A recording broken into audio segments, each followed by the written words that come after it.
পাকিস্তান টি-20 দল থেকে বাদ পড়লেন তারকা ব্যাটার বাবর আজম ও মোহাম্মদ রিজওয়ান। নিউজিল্যান্ড সফরে এই দুই সিনিয়র ক্রিকেটারকে বাদ দিয়ে টি-20 ফরম্যাটে তারুণ্য নির্ভর দল গড়েছে পাকিস্তান। যদিও ওয়ানডে সিরিজের দলে সুযোগ পেয়েছেন এই দুই ক্রিকেটার। আইসিসি চ্যাম্পিয়ন্স ট্রফি এখন ইতিহাস পাকিস্তান ক্রিকেটে।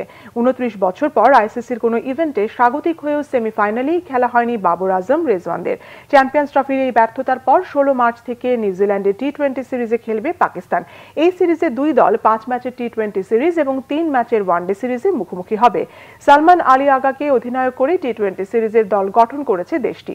টি-20 দলে খুশদিল শাহ, শাদাব খান, শাহিন শাহ আফ্রিদি ও হারিস রৌফ সুযোগ পেলেও সিনিয়র অন্য কাউকে বিবেচনায় আনেননি নির্বাচকরা। এছাড়া দলে ফিরেছেন সুফিয়ান মুকিম ও মোহাম্মদ হারিস। পাকিস্তান প্রিমিয়ার লিগে ভালো করা ক্রিকেটারদেরই প্রাধান্য দেওয়া হয়েছে টি-20 দলে। ওয়ানডে স্কোয়াডে মোহাম্মদ রেজওয়ান অধিনায়ক হিসেবে টিকে গেছেন।